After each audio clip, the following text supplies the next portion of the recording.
Brian Knows is brought to you by Meats of the Round Table Podcast. Listen to your beefy bones, Jamie, John, and myself as we eat the meats and good eats all around Southern Maryland and beyond. Check us out on your favorite podcast platform as well as YouTube. That's at Meats of the Round Table, spelled MEATS.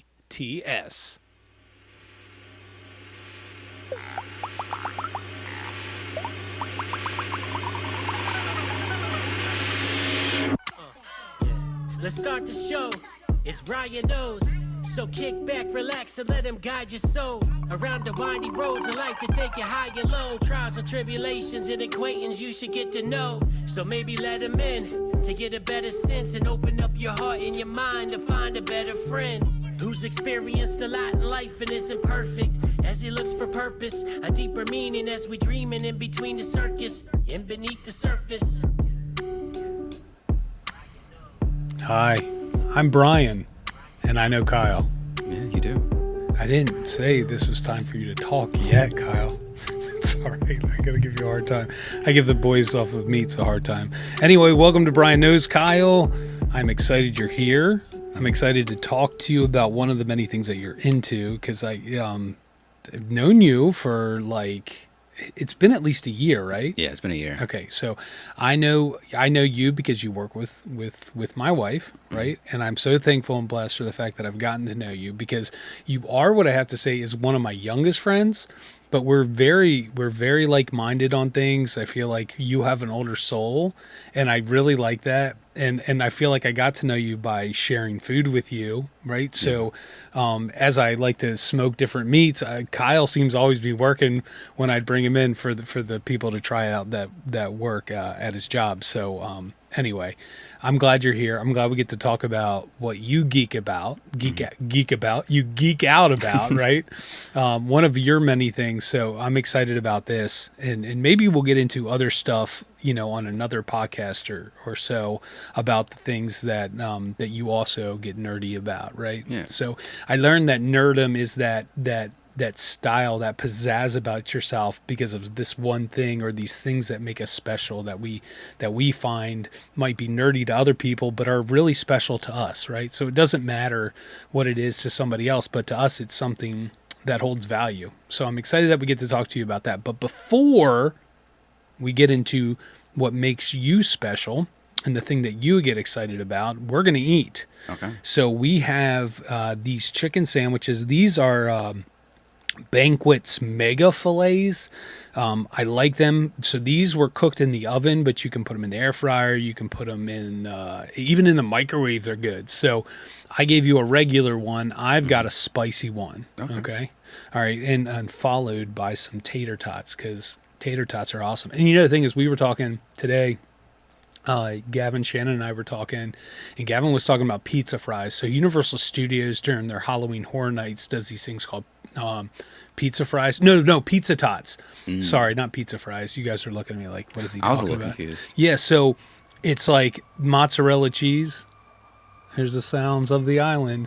Mozzarella cheese and marinara and stuff like that. So it's just applying like simple things for pizza, but on tater tots. And tater tots, like, you can just do whatever. whatever. Yeah. So you wanted ketchup, so that's it. So we're gonna so I've got mayonnaise. You have mayonnaise and lettuce on your chicken sandwich. So we're gonna cheers these. This is in honor of Meats of the Round Table. There we go. Now to do it, we got to get that ASMR bite. Mm-hmm. Shannon's favorite part, right into the microphone. So once you start chewing, let's try to get your first bite right in that microphone. Let's hear it. Oh man, that sounded good. And it's awkward, isn't it? Right? Yes. This is my favorite part. Okay, here I go.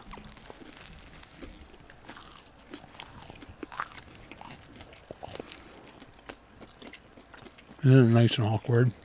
Yeah. You're welcome. No. You gotta try. I didn't even get napkins. It's all good. Use your fingies. Tater tots. I'm dipping in the ketchup. There you go. Oh man, you got a good one on that. Yeah.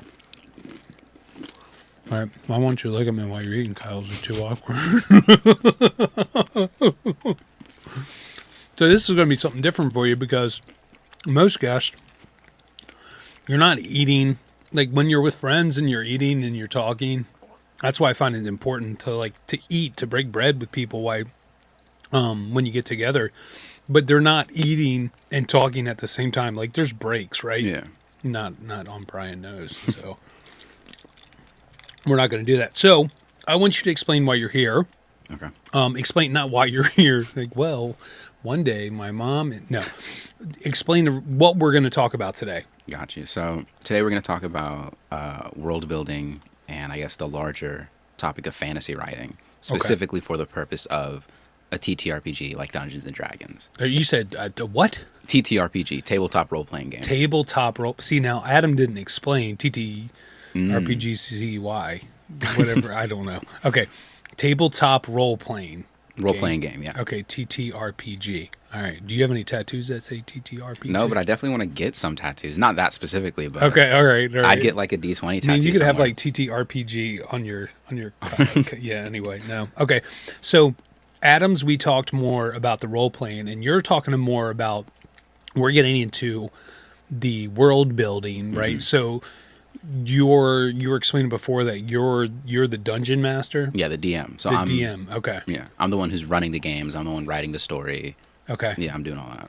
So how did you get into that role? Is that something you wanted to do as being the one that was going to create this world that you're in for that campaign, or how does it go? So usually the role of DM is whoever wants to do it the most. There's usually people joke about it like, oh, it's the person who draws a short stick is the DM, but usually the person who's DM is the person who wants to do it the most. So I've always wanted to DM. I've been in the hobby since like 5th, 6th grade, since I was a kid. Wow. Like just, reading stories and writing and whatnot. But I've never got a chance to actually be a part of a campaign, like run a game for people until high school when I joined the D&D club. And now I'm currently in a year-long campaign with some of my friends. Okay. And I volunteered myself to be the DM because I love telling stories. I love running games. I like doing all the world building and the writing. But you didn't look at it as a bad thing. Like you Not at wanted, all. you wanted to do it. Yeah, I wanted to do it. So some DMs, people it's just not for them. They want to create their character and just play. But you like it because I know this, that you're very creative. Like that's another way for you to kind of get this out. Absolutely, yeah. I think it's Okay. definitely DMing definitely is a creative outlet. Okay. So when it starts, so how long is it? You said the campaign you're in now has been for a year? Almost 2 years. It'll be 2 years in the Wow. spring. Yeah. Okay. So- All right.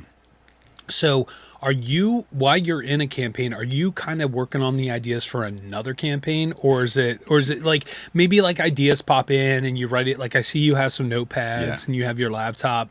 So will you like jot ideas like this might be fun, or is this something that has to start with the different players? You're going to be playing with these certain individuals, right? Like, are these ideas that you're bouncing off with them before you start going into that world? So it's a little bit of both. For me, it was I had an idea of what I wanted to do. I went to my players. At the beginning, it was just me and 3 other friends. And I was like, hey, I want to run a pirate-themed campaign. And from there, I just started writing. I started the world building. I started writing out a story. And as it's gone along, I've added to it and I've changed things based on my players' input. So they might have like a backstory that they want to get incorporated into the story. So I'll go in and I'll add that in, or I'll change something so it fits better. On the topic of another campaign, for me at least, I have toyed with the idea of a second campaign. I know how it would start and how it would connect to this one, but Okay. not always. For some people, it's just they just focus on one. And Do campaigns have to lead into the next one? Not at all. So it can be totally different. So allow for the players to create brand new characters. So when you're discussing these ideas and it seems to go a different path, is this during the game that you're playing that you see this, or is this like prior conversation or something post from one of your sessions that you're playing, or how does that work, or is that just in friend talk when you're talking to your friends? I'd say 90% of the time I'm sitting down thinking of ideas and I'm like, this is such a cool idea. This could be for campaign 2. Or if I have something I want to, like, obviously, like I said, it's a pirate themed campaign we're running. If I want to run something that's like a desert theme or more Western theme, then I'd be like, okay, that'd be a good idea for campaign 2 or something like Okay. that. Or a one-shot adventure, something that's just kind of off to the side. So in the campaign that you're at now, are there twists and turns that you can add on as you're going? you can. Yes, yeah. But they don't. The other players don't have to know about it. Not at all. So, or is it better if they don't? Yeah, it's better if they don't. There have been many twists that I've put in that they didn't know about. There have been some that one player knew about, but the rest of them didn't. For example, one player wanted a part of his backstory to be like in his past, he was like this really evil person. And he has kind of like two personalities, and one of them's really bad, one of them's really good. And that was a twist me and him talked about. And the other players didn't know about it. But a lot of the other twists have been things that I've written that I'm like, I want to surprise them with this. Have you done stuff where you really made somebody mad because like a certain way you were going with it? Not mad, but I've made someone cry. Why? So there's this one character, her name is Evergreen. She's this archmage that the players were kind of friendly with. And there's this villain known as the Weaver, is kind of like their code name, I guess. And I revealed that they were the same person. So it's kind of like this betrayal, and I was like playing really creepy music at the time. The scene was really like everyone was really into it, the role play, and it made one of the players cry. And for me as a DM, dude. I'm like, yes, I made it. Like, I get it. No, I get it. Okay, so let's start from the beginning. When you start creating these worlds, like what are the key elements that you see that you want to put it into it? Like, is it geographical? Is it, like, give me some examples. Like, okay, so the campaign that you're on now, you knew that you wanted to go for pirates. Is that where it started? Was that like the first thing? yeah, that was the initial idea, is because I've always loved pirates since I was a kid. I have on my jacket, I don't know if you could see it all that well. I kind of skull and I see crossbones. pirates. Yeah. Yeah. Did I've always loved take pirates. that from a pirate? I wish I did. Okay. Do you know what a pirate's favorite fast food restaurant is? Arby's. That's funny. That was bad. You're just my friend, and you're being nice. Like, I mean, it's funny. It's like a dad joke. It's a dad joke. That's why it's just funny. A bad joke. Okay, Dad's making all right. dad jokes. Dad's making dad jokes. Yeah. Cheers. Eat some food. Eat some food. Okay. So you knew you wanted to start. You wanted to start with this pirate theme. Did you know the area? Like, is there a certain area, or that you kind of got inspired by, or is this place just completely made up? Completely made up, all Okay. from scratch. So what did this place called? So I can pull it up here. He's opening his notes. He's got. I mean, this is intense. So he's got a map. Did you design this map? Yeah. So Okay. All right. I drew this map. Okay. So this is called Tathesia, or as most people call it, just Thesia. Drop the All right. first We're C. gonna throw this into the graphics so they'll be able to see that. Okay. Okay. So the way that I came about this is I went online. There's tons of random map generators you can find online. Okay. So I generate a few maps, and then I take them and I overlay them across each other to kind of get shapes that I like. And then I'll trace around it, get the geometry, and then I'll start adding in, okay, I want a mountain range here, or I want a river here. And then after I get the kind of geography in, then I'll go where the city's placed. I'll place a city here, or I'll place a town here. Okay. And then I'll just kind of go from there. So it's called bottom-up world building is kind of the term. There's two kinds of world building, bottom-up and top-down. Bottom-up is I'm starting with kind of small things and getting larger. So I'll start with a town, then it'll go to a country, then it'll go to a kingdom, and so on and so forth. Okay. Top-down is I'll start with the big land and then get smaller and smaller. Okay.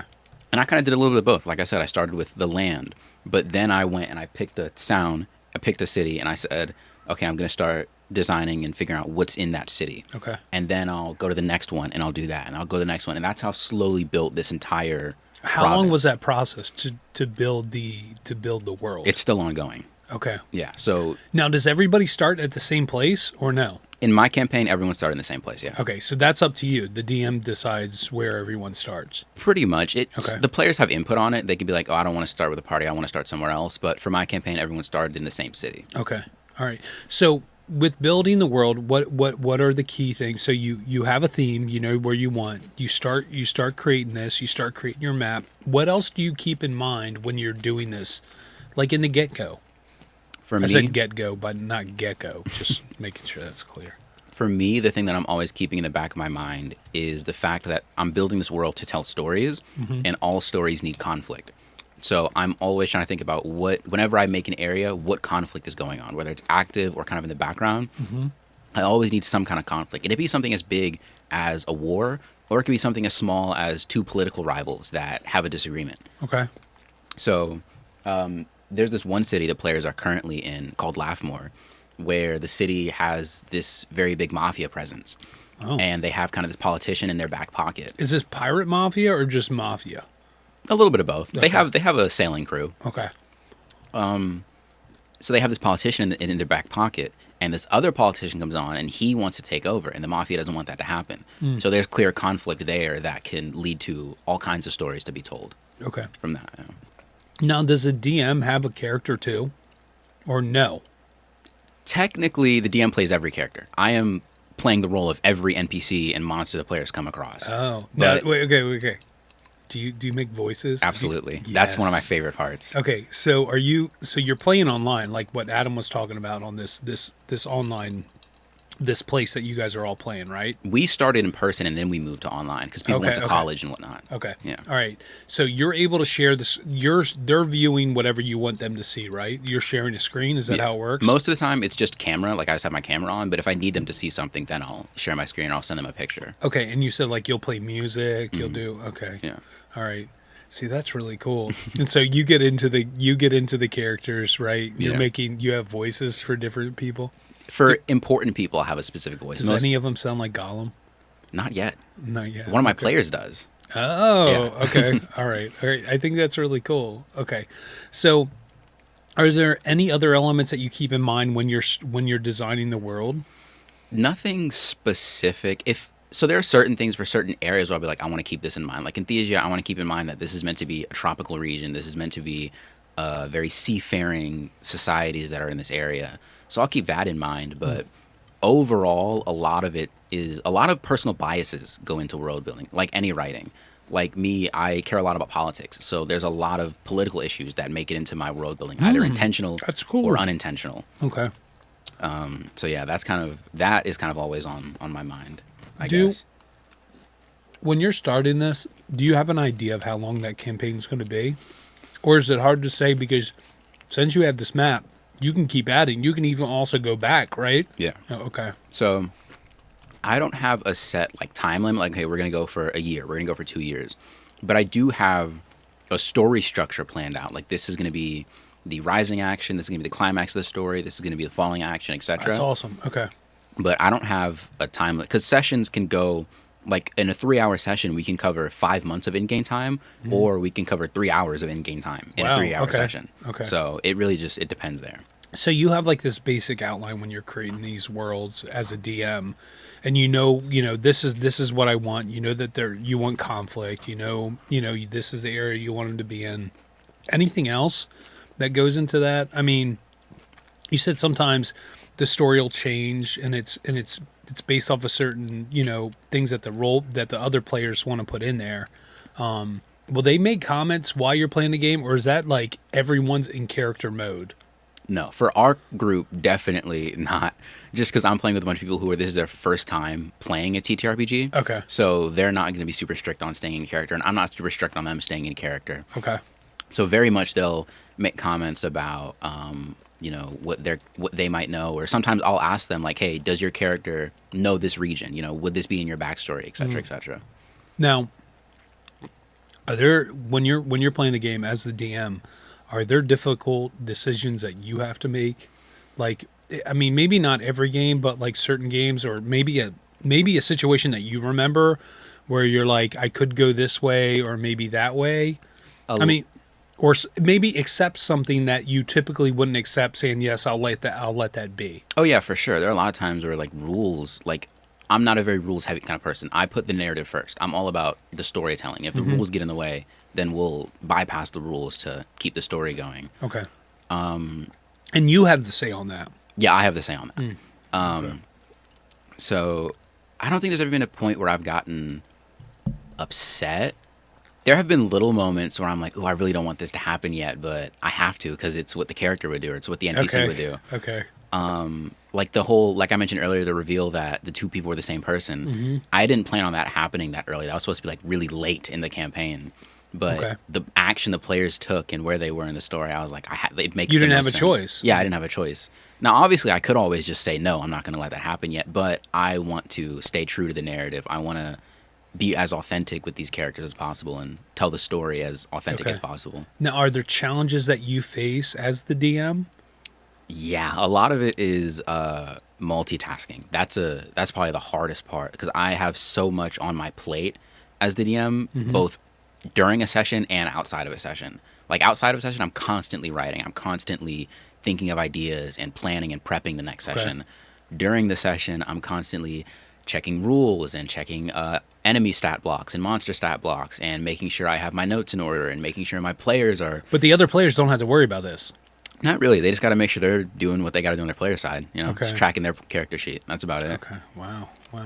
I mean, is there like a certain setback that happened that you can recall where you feel like you learned something that actually, was very valuable to you, even though maybe at the time it was like, what am I gonna do? I can't say there was a specific moment. It was more just little things here and there that have added up over the year. Like I can look back and say, like, man, like I was so inexperienced at the beginning of this, and now, like where I am now, I'm so much better as a DM. Like my skills have improved, my ideas have gotten better, the way I run games have gotten smoother. Okay. I'd say the biggest lesson I've learned has been just kind of go with the flow, right? Like I'm not going to be in control of everything. I'm not going to be in control of the story even because this is a collaborative thing, right? It's people coming together to tell a story. And I just have to go with that flow and just do, what's the most fun. Stop worrying about having control and just worry about having fun because that's what So D&D is about. what's the biggest thing that you take out of it? Like what's the biggest thing that Kyle likes about creating these worlds? Just a creative outlet, honestly. It just gives me a chance to get ideas out on paper. It gives me a chance to share stories with people. Okay. There's even kind of the escapist aspect of it of kind of, I could forget about work, I could forget about life and all this and just enjoy playing a game with some friends for 3 hours or so. And the cool thing is that like you get to go into that role of a role player when you're these NPCs. That's non-player character. Yeah, non-player character. Look at me. Wow. So you get to kind of get into your head of what would they think like, right? Or Yeah. what would they do? Okay. What's the weirdest NPC that you have going on right now? Like that really kind of took your mind to another place. Honestly, it would be Evergreen. She's not only my favorite, but I think she's the most fun to role play. She's kind of the current villain. Okay. She's not meant to be. She's not. Are all NPCs villains or no? No, not at all. Okay. All right. There's like I have a handful of villains, but the rest of them are just different people. Like how you go down the street, see different people. But she'd be probably what I'd say is the weirdest one because of how just interesting her backstory is, which I can't say on here because my players might watch this. Yeah, no, don't. But her backstory and trying to get into her mindset and the way she thinks, it's just weird. She's just a really weird person. Are any of the NPCs inspired by real life? Absolutely. People? There That's have been awesome. many NPCs that have been inspired by real life people. Some of them inspired by my players. Okay. Yeah. Okay. All right. Like this, we're running a session soon. It's either going to be tonight or later this week where they're going to meet an NPC that's inspired by a real life person.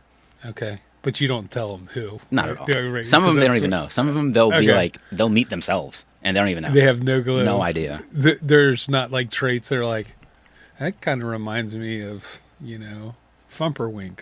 That's not a real. I mean, maybe it is. I don't know. Maybe now I want you to create an NPC named Fumperwink. All right, Okay, so I could do that. Let's think about Fumperwink real quick. All right, so Fumperwink, I would like him to be green. Mm-hmm. Okay, so I'd like him to kind of be. I'd like him to be a cave dwelling troll. Okay. Are there caves in this? Okay. Yeah. All right. So Fumperwink is a cave dwelling troll. He only has like one group of hair, kind of like this one lock, right? That just comes out, but it's like I want it to be right in his forehead. So it comes down, but it keeps every time he talks, like he opens his mouth, it gets caught in his mouth. So when you are this character, you put one of your locks in your mouth. Okay. But I want him to seem like he's very, he has this major grudge on his, this major grudge on his back.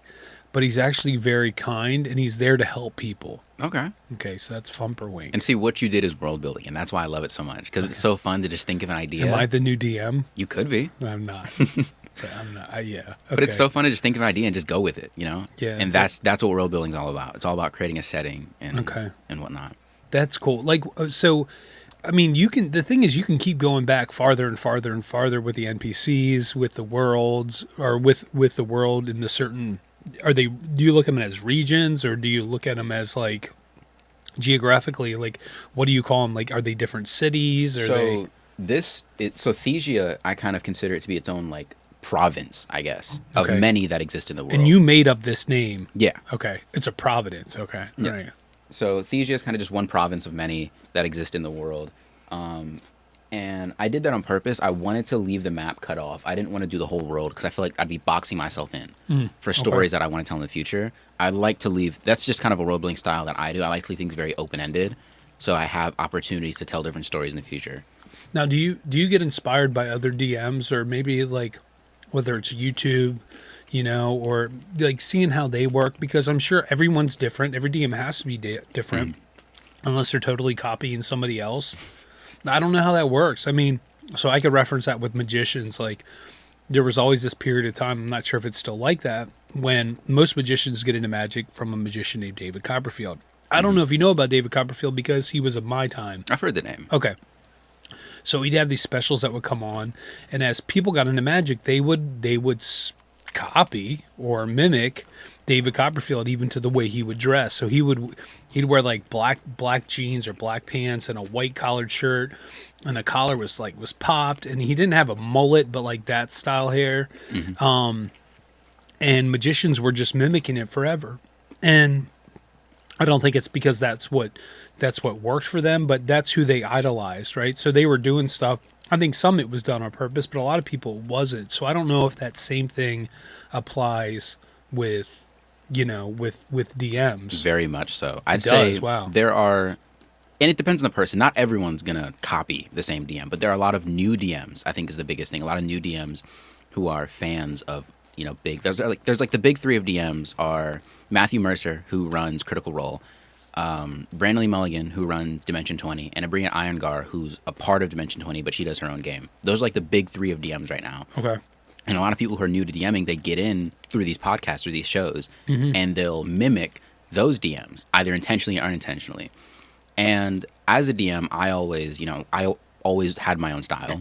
Okay. And I think as you DM longer, you're going to get your own style. But what I've noticed throughout the years is I've unintentionally picked up certain traits from DMs that I like. Like that makes sense. Yeah, like my favorite D&D podcast is one called Dungeons and Daddies, not a BDSM podcast. Dungeons and Daddies? Yeah. Wow. And the DM for that one is Anthony Birch. And he has a very specific style of DMing that I've noticed I've kind of taken some traits from unintentionally. Like I'll be DMing and I'm like, wow, I just did something that's very similar to Anthony Birch. But I get it. I mean, that's inspired. That's, you know, that makes sense. As long as you're not intentionally trying to do something like that. I mean, that makes sense. So if somebody wants to get into being a dungeon master, right? What's your first suggestion? Is it, you know, play D&D first and then go from there? See if, you know, are there ideas that pop up? Because I'm sure it's not for everybody, right? Not everyone's going to be this creative writer that wants to, you know, put these stories out. Yeah. DMing, I didn't want to cut you off. No, you're good. You're good. So DMing definitely isn't for everyone. I would recommend trying it out though. Like I've made almost every one of my players DM at least one session, just a one shot, just so they have that experience. I'd recommend trying it out. The way you'd get into it really depends on you. Like I got into it, like I said, I always loved writing in fantasy world since I was a kid. I always loved telling stories. So that's how I got into it, is I would just start writing out stories for, you know, players that I didn't have yet. So when I finally got the chance to have players, I was like, okay, cool. But I'd say the best way to get into DMing, if you know you want to do it, is go find a group of players who have experience and run the game for them. Because if they have experience, they're going to be able to help you out with rules. They're going to be able to aid you in certain things, and it's going to take a lot of the pressure off of you, and you can solely focus on the story and running the game. So that'd be my biggest piece of advice. Go find a group of players who have a bit of experience, who have played the game for a little bit, and go ask to, you know, run a game for them. Okay. That's cool. Yeah. I want to try something. Okay. I don't know what. So I've got some of these fun buttons. They're voice changers. Okay. All right. I want you to get into. I'm going to surprise you with a voice, and I want you to get into one of your NPCs. Okay, it's gonna be hard. It's okay. It's okay. But it's going to be even more awkward because I want you to stare at the camera while you do it. Oh man. Okay. Okay. So you don't know what I'm going to give you. Okay. Am I going off based off what the voice is? No, I just want you to get. We're going to do 3 of them. Okay. Okay. 3 NPCs. You're not going to know what the voice is supposed to be, whether it's male, female, monster. I don't know. So, you ready? Mm-hmm. Let me get you. All right. Ooh. My name is Ramsey. I'm a bard. I'm blind. I can't see anything, as you can see. But I'm really, really good at playing my fiddle. I go around all the time. I'm on these ships, and I'm just playing my fiddle for these pirates. And I joined this one group. This guy is real big. His name's Salas. He's my boss. But he ain't too good of a boss, but it's all right. And I'm playing my fiddle for this group, and they really like me, so they keep me there. And I really like them because they give me food and a place to stay. So it's pretty, it works out there. It's real nice for us.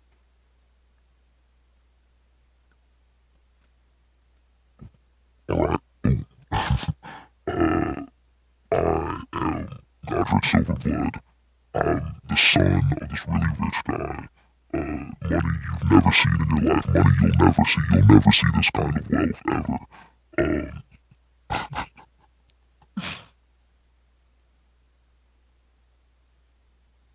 Alright. Okay. Oh, another high pitch one. My name is Grungy. I'm a little dwarf. Or not a dwarf, I'm a gnome. And I'm really good. I really like worms. I love worms, actually. Love worms. They're my friends. I do have a group of friends, but the worms are my true friends. They're like, it's like family almost. I'm like one of them. I love my people friends, especially Granny April, but I think I like worms more. All right, that was just okay. So the second one was like that was monsters what it said on there, and I'm like that's just not. This is a little too creepy. Didn't work. Yeah, dude, that was awesome. I think you need like a voice changer for your stuff. So I think that'll help you. It helps you even get into the. That was awesome. Get into the role even more. Okay, great. Thank you. Thank you for sharing that. Absolutely. All right. So what'd you think of the chicken sandwich again? So it's the Banquet's mega fillets. Was it crispy? It was good. Yeah. Again, I can't really talk and eat, so I didn't eat much of it. But This is your forced. Yeah, I'm sorry. but it was good. I was hungry. I haven't eaten all day, so this was. You have had nothing? No, I woke up work- late. That's why. Wow. Yeah. I wish I had that problem sometimes. That doesn't.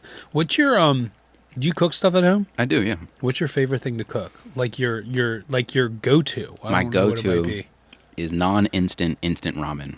Whoa. Non-instant instant ramen. So this is ramen that you boil. Well, I don't just boil it, but Okay. I'll take those. So let's talk instant- about this. Yeah, I'll Okay. take those instant ramen bowls. These are just the bowls. Yeah, the bowl ones. Okay. All right. I'll take those and I'll get all my ingredients, which are soy sauce, mirin, sesame seed oil, oyster sauce, and Worcestershire sauce, which is, I know, left How field. did you come up with this combination? You just started adding and adding? Yeah, I just started. Okay, I wow. literally went in the pantry and I was like, okay, what's Wow. like the Asian flavored thing? And I just started grabbing sauces and I put them in. And over time, I got this recipe. So I put all the stuff in. I take the bowl. I put all the stuff from the bowl in the pot. Then I put all my sauces in. I just 1 spoonful of everything, but I do 1.5 spoonfuls of Worcestershire, and I did 2 spoonfuls of this soy sauce. Put that in there. Then I'll chop up some green onions and some mushrooms. Put that in there. Let it boil, and then I'll throw an egg in there to boil because I like boiled egg in my ramen. Once the egg's done, take that out. Put the noodles in. Let that boil. Then put all that in a bowl. I'll go cook whatever protein I want. I usually use Spam because it's cheap and it's easy to make. Spam's great. It is good. I like Spam. I haven't had it before, but So we talked about the other day, me and my friend talked about making freeze-dried Spam bites. that sounds interesting. Dude, I feel like they'd be very salty croutons. Like, anyway, okay, all right. So how long does this whole process take? I haven't timed it. That's a good question. Probably like 12, 15 minutes maybe. That's it? Yeah. It's like gourmet. The longest thing it takes is boiling the egg, which is like usually 6 to 8 minutes, depending on how you like it. So, yeah. That really sounds good. It is good. So it's not as instant as, the 2 minutes, but it's, I get it. That's okay. That's okay. All right. So, wow. I'm really blown away by that. I mean, I wish I was. Mine's like peanut butter or jelly most of the time. I mean, like, I can cook, and I love smoking meats and stuff. And, like, smoking Spam, by the way, is amazing. It's really good. You can get a bark on the Spam. that sounds good. So, wow, that sounds really good. I'm really blown away by that. So I like to have these meals that I call secret meals. This is a fast food meal. This is when no one's in your car, no one knows you're eating it. There's no judgment, right? Do you ever have these times? I do, but it's usually late at night. I'm a night Okay, owl. that's fine. That's fine. What is the fast food place you're going to? Fast number food one place? Yeah. Number one? Oh, it's either Wendy's or Taco Bell. Those are two different things. I know. Which one outweighs the other, or does it depend Wendy's. on Wendy's? Okay, so you're going to Wendy's. What is your secret meal? I get the chicken wrap with the ranch chicken, all that. Mm-hmm. I get fries, 4-piece nugget, and There's no judgment. Don't feel bad. and a large Sprite. That's my Okay, go-to. That sounds good. I have a weirder one though. It's not a fast food one. No, tell me though. So if I like my actual secret meal is the one like I don't tell people I eat this. Yeah, you're just telling the World Wide Web. Just saying. It'll be 3 a.m. I'm hungry. I'll go into the kitchen. I'll get a can of chunked chicken breast, the canned ones. Yeah. Drain the water out, put that in a bowl, take Chick-fil-A sauce, put it on top, and just eat that. Yeah, I no judgment. I mean, you have found something that works. I have some weird stuff, but I can't recall it right now. Mm-hmm. So I get it. That's like my actual secret meal. So I used to have this one meal. This one, I called it a snack, but I would eat it for hours. I would go to Giant because Giant had this. It was like a red. I want to say it was a red. It was caviar. This little glass container was like $7. Now the key with caviar, I realized, to be classy, you need to use a plastic spoon so it does not pop the caviar. And then I would put it on Ritz crackers. So the buttery cracker with caviar, so it's that salty with that savory butter. Incredible. Like it is like, I don't know. I call it like my bougie college meal. So yeah. Anyway, that's it. Okay. Well, that sounds good. I'm not sure about the chicken one. So Neither am I. all right. Okay. So I want to get into something that we are helping push here on Brian Knows. My buddy Wayne is doing a fundraiser for Special Olympics. He is doing the Polar Bear Super Plunge. Have you ever heard of the Polar Bear Plunge? I've heard of the Polar So Plunge. the Super Plunge is different. For 24 hours, every hour on the hour, Wayne will get into the water in Annapolis. This is freezing cold water. I did the Polar Plunge once. My feet had a feeling that I've never felt before.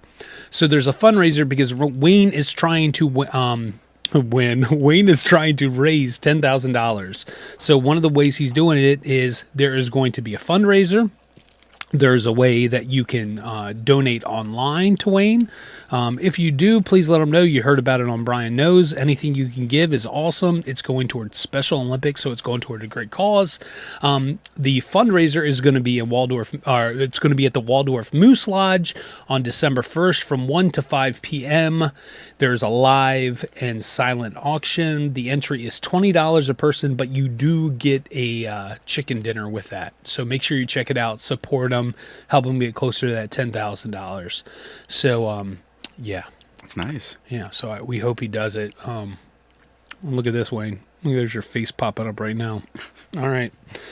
I got a gift for you, Kyle. Okay. I appreciate you coming on here as a guest. Also, Kyle, thank you for helping Kyle help make this table, so I appreciate that. Ooh. Yeah, don't do that. You're fired now. I have for you, Kyle, in this canister, I don't know what it is, this skull. Reach in here. You get, don't look, but just reach in. Grab anyone. You get a BKB, your very own BKB. Nice. Show everybody. Show the camera. Get nice and close. You get your Brian Knows baby. That is your BKB. Going right here in the breast pocket. Yes, make sure you know where you keep it. That's important. Well, I have something for you. For me. Yes. I made this. This is For exciting. the show. A little sign to put here that says Brian Knows. That is awesome. First time you're seeing it. I like it. Brian Knows. We're going to put it right. Yeah, we're Right going to here. hook it up there. We'll put it somewhere over there. Awesome. There we Thank go. you. Look at that for the man shed. And I can sit there. Brian knows. I like the way it feels. Yeah, I had to do a lot of coats to make it pop on the black fabric. Well, it looks beautiful. Thank you, buddy. I appreciate that. Of We're going to course. put that right here, right now. Let's see if we can make that. There we go. All right, perfect. Thank you for coming on here, Kyle. I appreciate it. Thank you for having teaching me. me about being a D&D and creating worlds. I'm going to create my own world inside the bathroom in a little bit. Don't forget to subscribe to our channel, to the Meets of the Roundtable podcast channel. That's right. Click on the button. That way you're notified, not just on YouTube, but on your favorite podcast platform. Give it 5-star review on your favorite platform. Tell everybody about it. Leave a comment on YouTube. Let us know what you think. If you have something you want to add, we appreciate it. Thank you to the people that have been commenting and liking and subscribing and sharing. So make sure you rate and review it. 5 stars. Tell other people about it, and make sure you check out in the links. There's a link to the online store for the Meets of the Roundtable podcast. There's lots of stuff on there, and you can see that pretty graphic that's right there, my face. You can get that on there as well. Anything you want to close with, Kyle? Nothing specific. All right, good. Thanks for watching the show. Thanks for coming on, buddy. Thank you for being a part of our life. I'm glad that you're in our family's life. You have definitely been a godsend to us. We appreciate you. You were an awesome person. Thank you guys for watching. This is Brian Knows Kyle. Bye-bye. Bye-bye. Brian knows, yeah, Brian knows. Good food, good ideas, that's how it goes. Hey, Kyle. I want you to look into the camera and say, I'm Kyle and Brian knows me. Perfect. Bye, everybody. We're living just